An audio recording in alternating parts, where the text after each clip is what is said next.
the God of War scene that almost got cut, and more coming up on today's episode of the latest in tech news. Hey Gadgeteer, you're just in time for the latest episode of the world's only 3-in-1 show on tech, gadgets, and gaming news. That's right, this is the latest in tech news. My name is Taylor Merrick, and obviously our feature story today will be, well, about the God of War and the iconic moment that almost got cut from the game, which kind of, well, I won't spoil it now, but also we'll be looking at, well, bad news for Spotify, Amazon launching a free music streaming service. We'll also be looking at an Android app that accidentally exposed home Wi-Fi passwords in plain text. We'll also be looking at the Sony 2019 TV lineup. Some of the prices, you might just flip a house over. We'll get into more of that later. We'll also be looking at a new iPhone leak and seeing how that's panning out so far. We'll also be looking at, well, Apex Legends once again made the news, so we obviously have to cover it. Good, bad, or otherwise, well, we'll find out in the article. And finally, we'll be looking at a very brief review of World War Z, a new video game that came out not too long ago that is definitely got some things going for it, namely the iconic zombie horde. And if you want a reason to run away from zombies, well, this game might just, make you do that. So all that and coming up, but before we can get to that, we'll always be taking a look at some quick tech facts that you might not know about. Let's find out. And today in tech history, let's get this show started.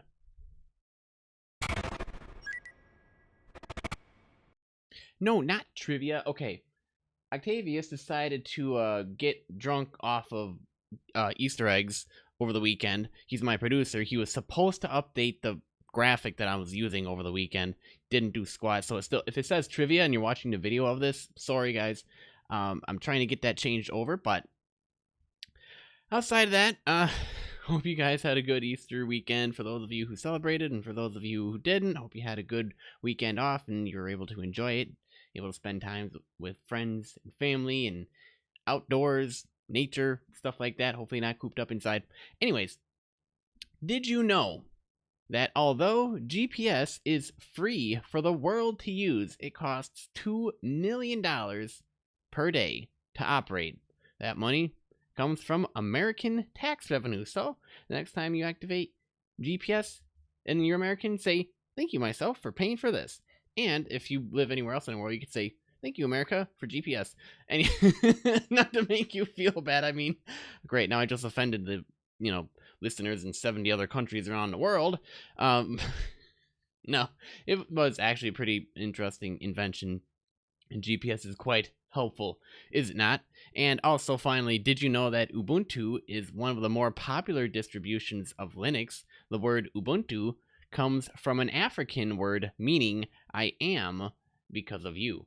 That I bet you didn't know. Moving on.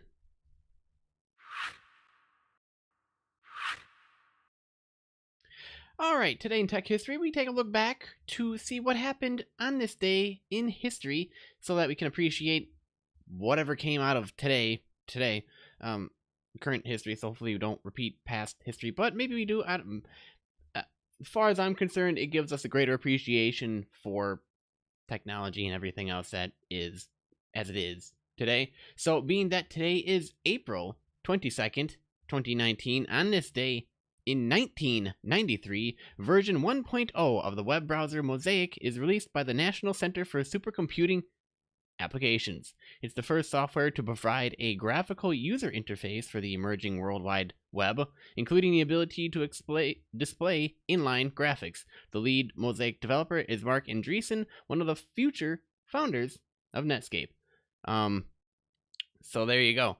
Obviously, for those of you sitting there going, what's this graphical user interface? Okay, back in the day, we only had a line of text, and it wasn't really all that spectacular. It was frankly quite boring. So this actually made it pop and look better. And obviously, now we have Chrome and everybody uses Chrome. So also on this day in history, in 1592, mechanical calculator designer Schickard was born. Wilhelm Schickard, creator of an early calculating machine, is born in Germany.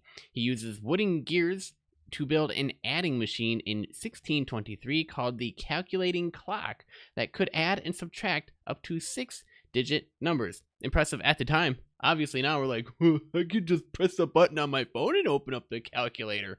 Well, this was back in 1592, 1623, A, B, C, D, E, F, G, and that was quite an accomplishment back then. So that's when he was born. So if you're wondering who to thank for the calculator idea, roughly, well, he's one of the guys that you can thank. So now that that is out of the way, let's get on over to our feature story.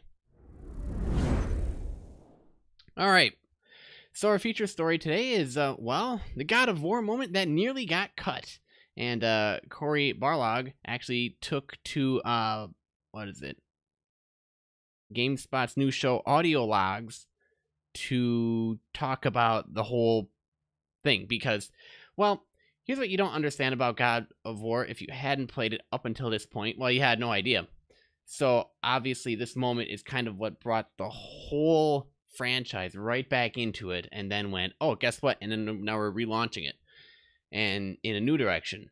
And for me, watching that moment for the first time, definitely iconic. So, by the way, the article for this show and all the other, well, the articles for used on this show, at least, I can't talk, all of the articles for today's show, I got it right, will be at technewsgadget.net/103, or if you're listening in the podcast player, all you have to do is type or swipe or tap for more information, and you can literally tap on the article that you want, and it should load the article right up for you. So, let's see. 2018's God of War has received widespread critical acclaim. Among its many achievements is the way it brought nuance to Kratos, a character that many would argue had simply served as an avatar for rage and bloodthirsty fury up until that point. In the PS4 Slato reboot, Kratos takes on the responsibility of fatherhood, and in doing so is forced to make decisions that put his son Atreus, or boy, as most of us would like to call him, before himself. Keep in mind, spoilers for God of War follow, so if you haven't played the game, sorry, you've been warned. And if you have, well, you'll probably enjoy this recap. One such moment sees him returning to use the Blades of Chaos, the iconic weapon from previous games that he used to carve a bloody path through the pantheon of Greek gods as part of a crusade for vengeance. Let's just say he just annihilated everything. The extended scene during which he travels home to dredge up a past he had hoped at least would remain buried is powerful for what it represents, but it was almost left out of the game due to technical and design challenges. In the first episode of GameSpot's new show Audio Logs, God of War director Cory Barlog discusses the issues that developers Santa Monica Studios faced when bringing the Blades of Chaos to the new God of War, which swapped the isometric and side-on view of the classic series for a more cinematic, behind-the-shoulder viewpoint.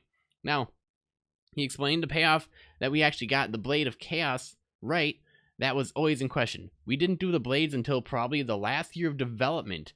We worked on the Leviathan axe for so long that there was a possibility that the blades were just going to have to get cut because they're taking so long to get online that everybody said, look, it took 3.5 years to 4 to do the axe right. You're never going to be able to do the blades in time. So we had a good year of animated chain moves that were like, that doesn't feel right, that doesn't work. And with this new camera angle, where you have the camera behind Kratos, it's very different. You don't get the same visual as when you have a side view of Kratos shooting the chain blades out. Seeing it as an isometric view, seeing it from a side view, you get a better view of the line of action. We really had to figure out how to take the old moves and make them work that much better in this camera angle. And me personally, this is Taylor talking, I think they did a really good job. I mean, when I saw him go back and then get the blades out, I'm like, he's bringing them back. Yes! And then I got to play with them. I'm like, this is just like, you know, the previous games where I just smash everything. And now I could just go back to smashing everything. And then the monsters varied themselves up and got different. And so I couldn't exactly take all of them on with the Blades of Chaos because some of them were just immune. Interesting. Barlog goes on to explain that while the Blades of Chaos are a nice nod to longtime fans of the God of War series, they also served a crucial narrative purpose. After all, Sony Santa Monica's original vision for the game wasn't one that cast aside Kratos' brutal history and the questionable morals of his previous action, but one that embraced them to show his evolution as a person. So much of the game was built on this revelation, this realization from Kratos that the blades were something he was going to have to return to. They were something he wanted to get rid of. But he would have to go back to them. He'd have to put them on, and he'd have to do that for his son. That was part of his growth. That growth, and the part that the Blades of Chaos played in presenting it, made God of War one of the standout games of the year. GameSpot's God of War review awarded it a 9 out of 10, with critic Peter Brown saying its biggest surprise was how mature its storytelling had become. He continued, like Kratos, God of War recalls the past while acknowledging the need to improve. Everything new it does is for the better, and everything it holds on to benefits as a result. Kratos is no longer a predictable brute. God of War is no longer an old-fashioned action series. With this reboot, it confidently walks a new path that will hopefully lead to more exciting adventures to come. So, there's a link on there that you should be able to read more information, watch the video, and enjoy. Be sure to let me know what you guys think in the comment section down below. If you're watching this on YouTube, I'd like your thoughts. For me, personally, if I were to do a review on God of War, I enjoyed that game so much. Actually, reading this article now makes me want to go back, boot up the PlayStation, and just play it again because of how much fun it was. It clicked immediately.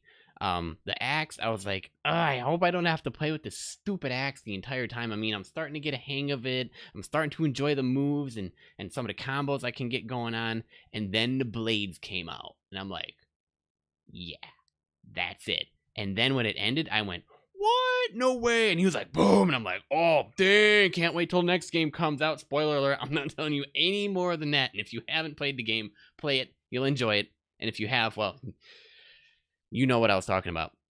Let's head on over to the next story, shall we? All right, next up, bad news for Spotify. Amazon is launching a free music streaming service. Well, if you didn't know already, Amazon quietly launched a free ad-supported music streaming service last week for owners of the company's Alexa-enabled devices like its Echo smart speakers. This new service is similar to the Amazon Music streaming service, which is free for Prime members and offers access to about 2 million songs through playlists and music stations. The Amazon Music Unlimited service the company offers for a $8 monthly subscription offers access to more than 50 million. Amazon hopes to use the service as a way to keep customers tied to its ecosystem and even boost its advertising ambitions, because they went, oh, shoot, Spotify just came in here and went with all this stuff, and you have Apple News plus Music plus Apple adding pluses on everything, going, yeah, we just put a plus on it and make it sound cooler, and people, yeah, more people will sign up. Okay, so yeah, and they're all like, oh, well, Spotify is doing it really well, and Amazon's like, well, okay, so we'll try something now. Now, while the new service will likely have little impact on Amazon's overall business, it has already had an impact on Spotify. Ironically, the company's share price dipped 4 to 5% last week on rumors that Amazon was launching the music service, and it hasn't rebounded yet. Now, here's why Spotify shareholders should be a bit concerned, although keep in mind, this is just speculation, and this is typically what happens. This is coming from the Motley Fool, which is a stock website, and it talks about stocks and everything related with investing in stocks. So keep it with a grain of salt. Obviously, if you are investing in stocks, talk to your person in charge of managing your stocks, or however. They could probably give you a lot better advice than I am. But they might say something along the lines of, well, keep in mind, this is still early on. Spotify really hasn't been out for that long-ish. Amazon's been around for quite a while-ish. It got time. So, the article goes on to say why this is bad for Spotify. Spotify is a music streaming behemoth with 207 million worldwide monthly active users, including 96 million paid subscribers. If you didn't notice that, the difference are ad-supported subscribers, which means they play the music for free, but then get ads in, which is big for Spotify. That's where they make their big boy money. Just in case you didn't know, now you know. The massively popular service has a strong product offering that may seem bulletproof to competition at this point, especially from companies that appear to be just dabbling in music streaming services like Amazon, but there are some reasons why Spotify investors should take notice of Amazon's recent move. Spotify uses its free, ad-supported service as a way to introduce users what it has to offer with the hope that they'll later upgrade to the company's paid service. For Alexa users, Amazon may keep some segment of music streamers from even considering trying out Spotify, and thus cut off that subscriber inroad entirely. Because keep in mind, Spotify doesn't have hardware. It's literally software that you can install on your smartphones, your computer, and then activate on your smart speakers. While Amazon is currently limiting its ad-supported music streaming service to Alexa-enabled devices, nothing really is stopping the company from opening up the service to smartphone users too. If the company believes that giving free music to non-Prime members on smartphones is a good way to draw them into its ecosystem, Amazon could easily do that, flipping a switch. That would be a big blow to Spotify, as smartphones are how the service reaches a big segment of its subscribers now.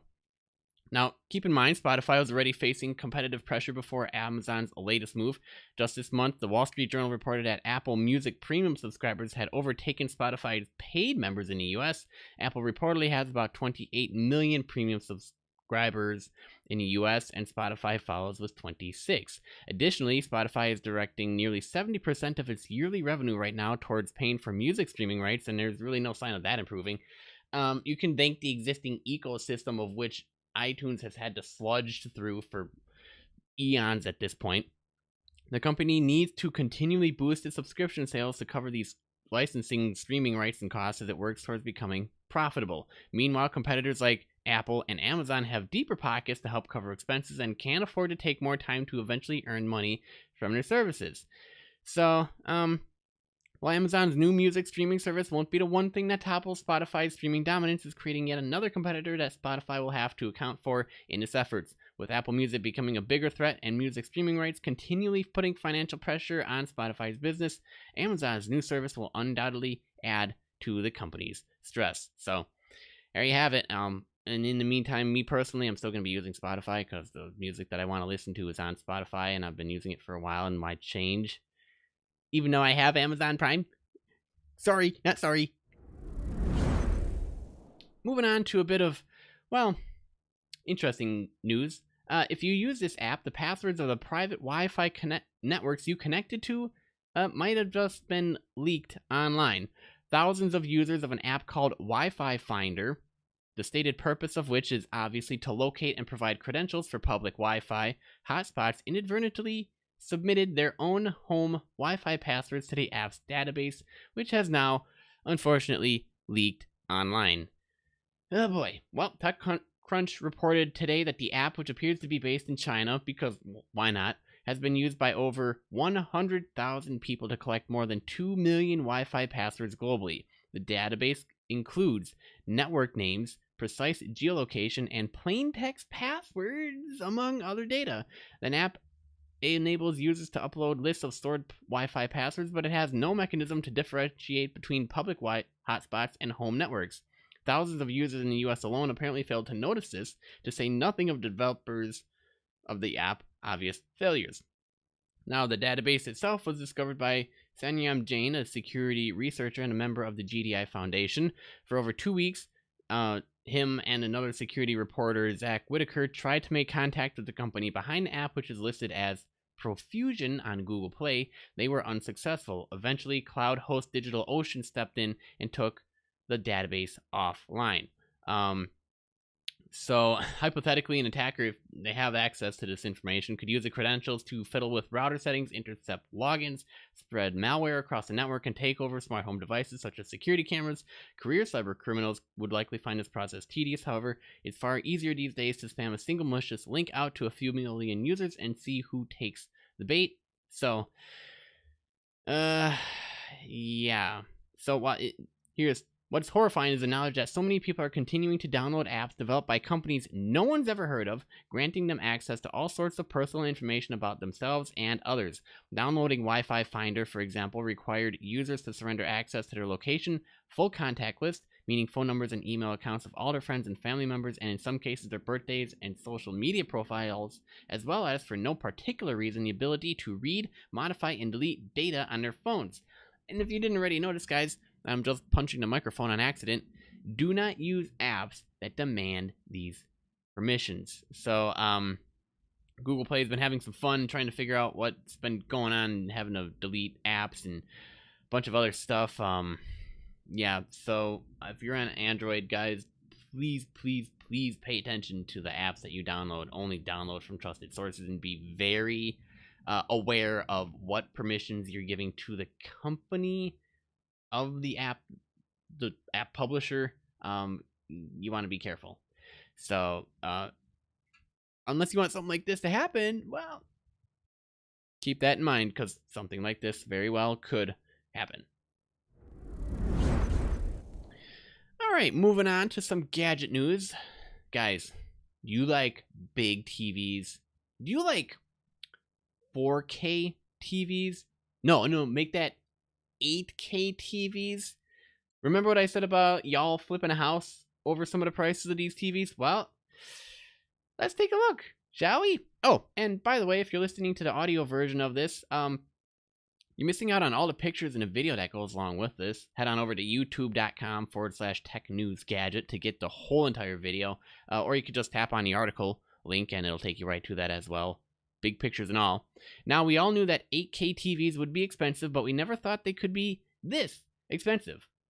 Sony has released pricing and availability information on its entire 2019 TV lineup, most of which we got to look at CES 2019.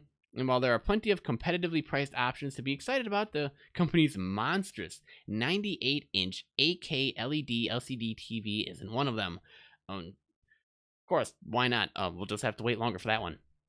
All told, Sony is coming to market with 6 different series of TVs comprising 17 sizes ranging from 43-inch to 98-inch and everything in between. Every TV from Sony this year will run Android TV OS and support Apple AirPlay 2 and HomeKit via an update coming this summer.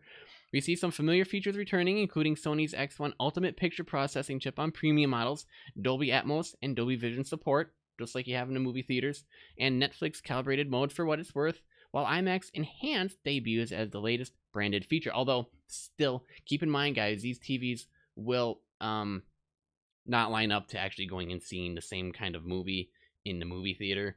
You can only do so much with the TV. The movie theaters, that's where the fun's at. If you want to, I'm already teasing Avengers Endgame. No, I haven't seen it, and I'm not going to spoil it for you guys, so don't worry. Now, each of the 6 series fulfills a different need, so without further ado, here's a lineup starting with the most expensive and somewhat absurd to the most affordable and practical of the bunch. So, the Sony Master Series Z9G 8K HDR TV is this one that we're looking at right now. Guess how much? $70,000. Yeah. What's more astonishing, however, is that the 85-inch model is just $13,000. That's still a king's ransom for a TV, but it's difficult to reconcile the $57,000 price difference in literally just 13 diagonal inches.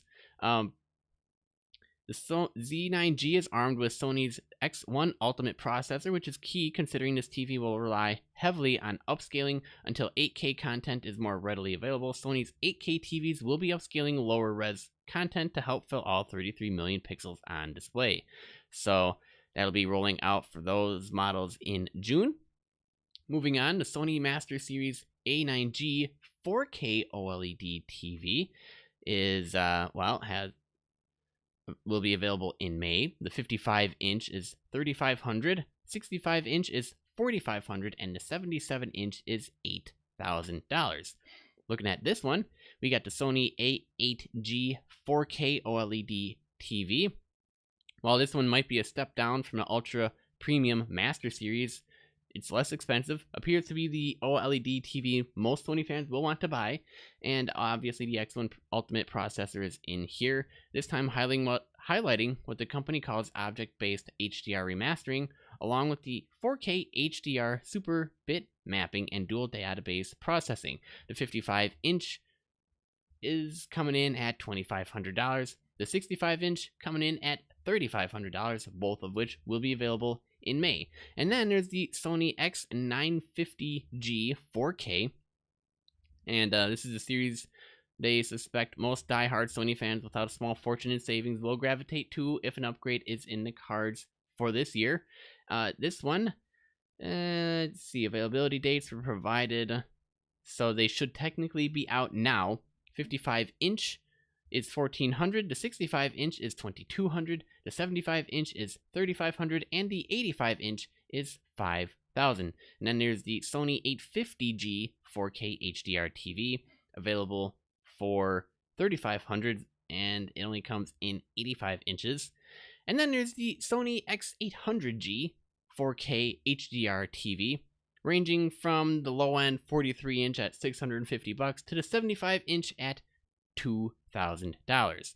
So there you have it. If you're interested in your new lineup for TVs, Sony just unveiled them, and well, it looks like the Sony X800G is out as well. So yeah, still waiting for pricing on the biggest one, but we'll find. But if you, we'll be fine. I think we'll survive. But guys, 70 grand for that TV, that better be a good TV, or seriously, consider flipping it. That's all I'm gonna say about that. Moving on to some more gadget news. It looks like a new iPhone leak reveals that Tim Cook's risky gamble, remains yet to be seen. Apple may have settled with Qualcomm, but Tim Cook and his team appear to be working to gain some leverage in the battle to get 5G on the iPhone. We kind of figured that they would be. 5G is not going to be in until like 2020, so now they're all up in the air still.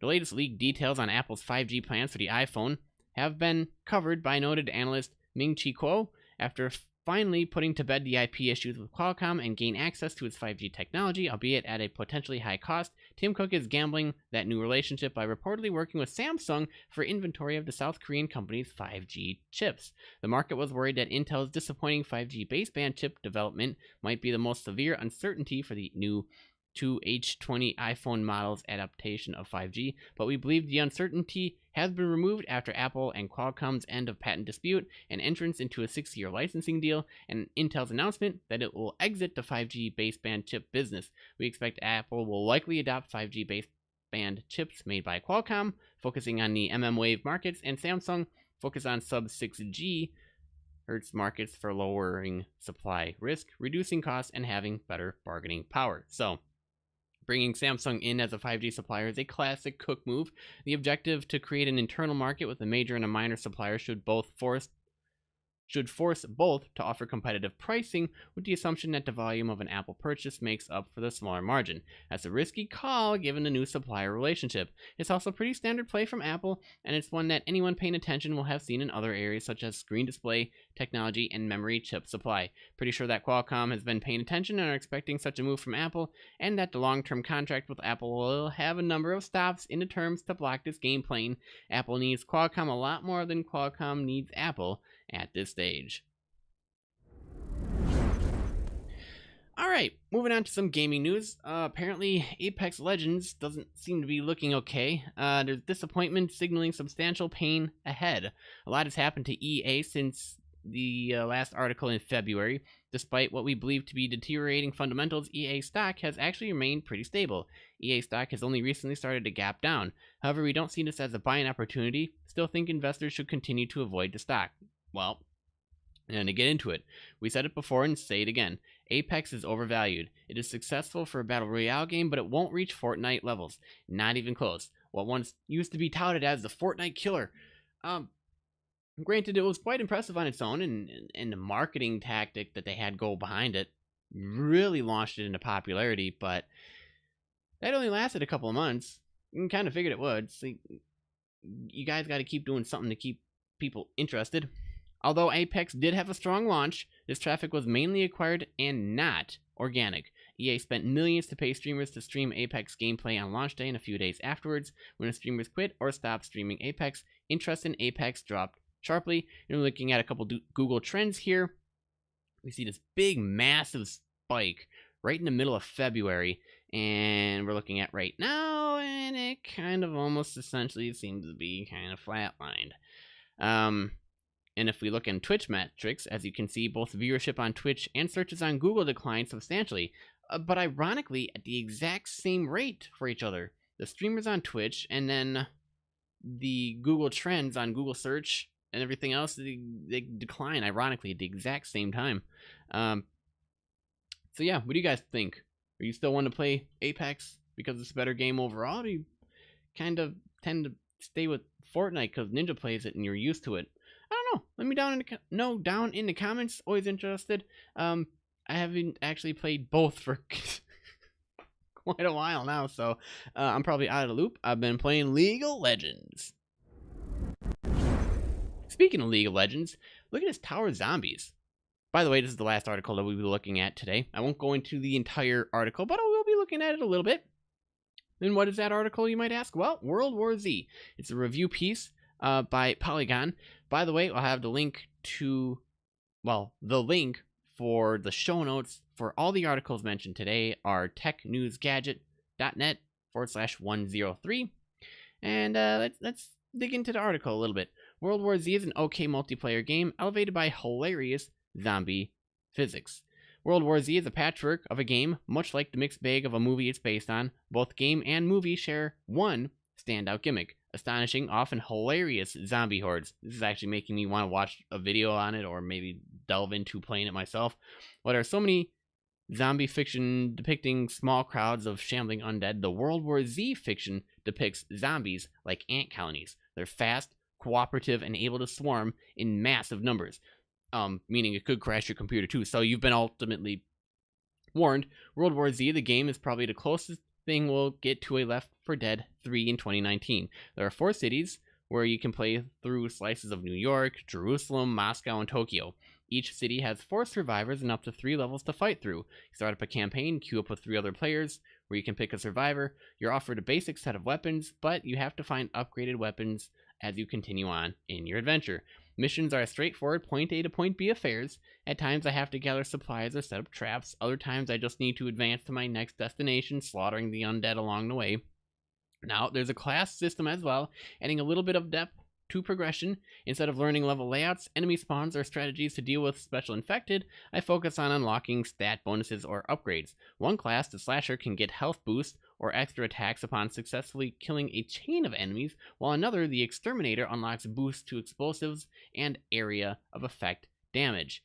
And, well, here's a photo of one zombie in this horde. I mean, when I saw the movie, I said, yes, finally zombies you want to be scared of. I mean, for so long, we just deal with zombies that just shuffle around and go, ugh. Now we actually got a game, which is why another reason I enjoy Dying Light is when it's dark out, the zombies run. Love that mechanic. It scares you half to death when you hear them go right behind you and you're like, oh shoot, it's dark out, run! Because they'll chase you. They got parkour skills too. Ultimately though, I find myself uninterested in upgrading my character and advancing. This is the author of the article, not me talking. I'm reading their article. I have to level as a class, then leave the game, click campaign, select customize, and then pay in-game currency to unlock the abilities you've earned via leveling. It's frustratingly laid out and delays the reward enough that it doesn't really feel great. The game is mired with comparable technical headaches, including connection issues, disconnect server offline messages, and lobby problems that plague the experience. Sometimes dropped into an in-progress game near the very end of the mission, so you completely miss the entire story. Instead of smoothly segueing from level to level, regularly find myself sitting in lobbies between stages. Some missions have an NPC to escort with no checkpoint system for if they wander off and get swarmed. So you kind of wonder. These parts of the game, the UI issues, disconnects, and flaws are off-putting. They never verge into being outright broken, but there's a dozen little pain points throughout the process that make getting to the good stuff a hassle. It's a shame, because once a level starts, it doesn't take long to get to the absolute best part. The zombies, or Zeds in World War Z speak, are individually weak and easily dispatched. A single swing from a machete or a couple bullets will end one. A well-placed explosive will end a bunch. The fun comes when they swarm in dozens or hundreds. It's by far the most visually and technically impressive part of the game. I've stopped more than once to just watch in awe the hundreds of bodies ragdoll and hurtle themselves towards my squad, funneling through choke points, climbing on surfaces by using each other as a ladder. Oh look, there's a little video here. What's this? Oh my goodness. Look at all those zombies. Guys, we're watching a quick video right now, like a 16-second video. Yeah. That's the horde. There are also special enemies. A bull is a riot gear wearing cop who charges a survivor, grabs them, and slams them into the ground. A gas bag can be identified by their bright yellow hazmat suit and upon death explode and, well, You don't want to be in range for the explosion. Screamers draw more zombies. Creeper jump on survivors and inflict damage. And yeah, they're basically the Left 4 Dead special infected, but reskinned. Overall, they're dramatically weaker than special zombies in similar games, but that lets me focus on the real threat. 6,000 angry zombies. Oh, man. Yeah. The author of this article said there's very little incentive for me to ever stop using the machete, even though they have a multitude of tools. They just find it hilarious with the machete just going out and slicing stuff. So yeah, that's the review that we can cover up to this point so far. If you want to read the rest of it or let the author know what you thought, be sure to click over and let them know. And if you like zombie games, be sure to let me know, and I'll see what I can do to keep an eye out for this and any other game that comes out that has zombie in the title that might be interesting or of use to you. I think that wraps up this article, right? Yeah, Octavius, he's giving me the... Okay. All right. And with that, that wraps up this episode of The Latest in Tech News. Thanks for tuning in, guys. New episodes every weekday. The Latest in Tech News can be found on every major platform, including Apple Podcasts, Spotify, Google Podcasts, YouTube, when you're watching it right now, Stitcher, Overcast, and Facebook Watch. If you enjoyed this episode, be sure to let us know and double check that you are subscribed so that you don't miss the next episode. I'm your host, Taylor American. Remember, for the latest in tech, gadgets, and gaming news, visit TechNewsGadget.net. Pretty much keep being awesome, guys, and I'll see you on the flip side.